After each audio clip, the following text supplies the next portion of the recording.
Welcome back. My name is Reese. I'm an abundance and mindset coach and creator of the Yes Supply Method coaching certification, helping you become a successful coach and have a deeper understanding of the subconscious mind and the science behind it.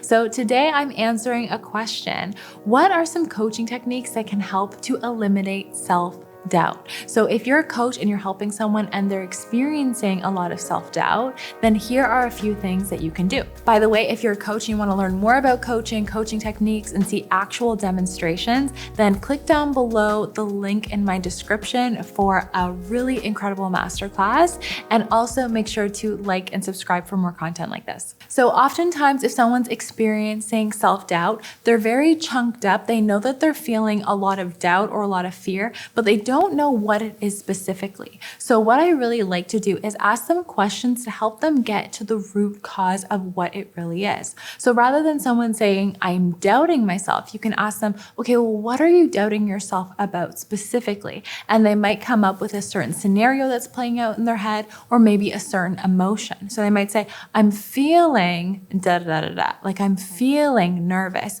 So now we know it's not just doubt, but they're actually experiencing nervousness, and we can do a technique for that nervousness in particular.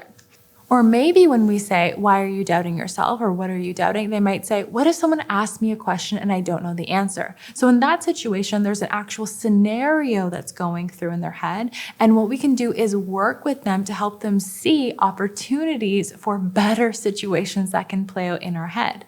Essentially, how we think about the world and how we experience the world, a huge part of that is the pictures that we experience in our head and the sensations that follow that feel in our body. And so when we can create these better pictures on a subconscious level, our body is going to follow, and that self-doubt and nervousness just dissipates. Once you've done some questioning and you're able to drill down a little bit more to the root cause, another great technique is emotional freedom techniques. So what emotional freedom techniques does is it works with our energy meridian points, and it essentially allows us to tap on these energy meridians and send a powerful message to our amygdala to let us know that we're safe, that everything's okay, and to desensitize us from the fear that might be going on. EFT has so many peer-reviewed studies that shows that it works across a myriad of different things. If you want to learn more about emotional freedom techniques, I actually have a playlist on my YouTube channel that will teach you more about emotional freedom techniques and actually guide you through some emotional freedom techniques exercises so you can try it yourself. Emotional freedom techniques is also one of the techniques that I teach in my coaching certification program. Another great technique that you can do with your coaching clients if they're experiencing self-doubt is called anchoring.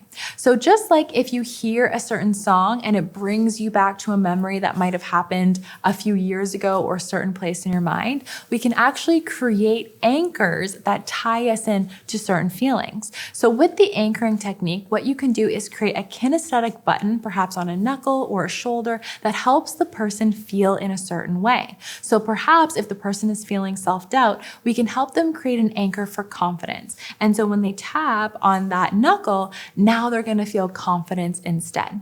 If you want to learn more about anchoring, I actually also have a playlist on anchoring where you can try anchoring for yourself and go deeper into this concept. And another great technique that we can do when we're coaching people, especially if they're experiencing self-doubt, is helping them envision a better future. So we know a lot of the time these negative emotions or feelings might be coming up because the picture in our head is not a positive one. So what we can do instead is guide our clients through a visualization experience where we give them the opportunity to envision positive things that could happen instead. So you might want to ask them questions like, how would you like for this situation to go? Or what can you envision instead?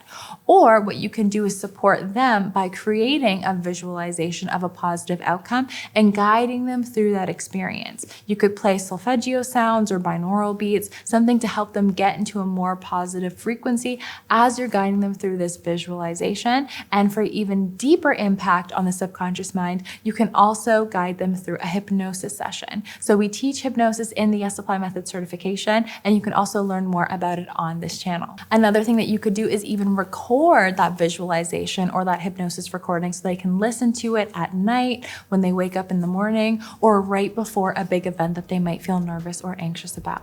Amazing. So I hope that that was so helpful for you as a coach to think about some of the things that you can do in your coaching sessions. So again, if you want more tools and techniques to support you in your coaching business, click down below in my description because I have free trainings and resources for you. Make sure to like, comment, and subscribe, especially if you have any more questions for me or certain techniques that you want me to focus on or emotions or feelings that you want me to focus on. Thanks so much for watching, and I'll see you soon.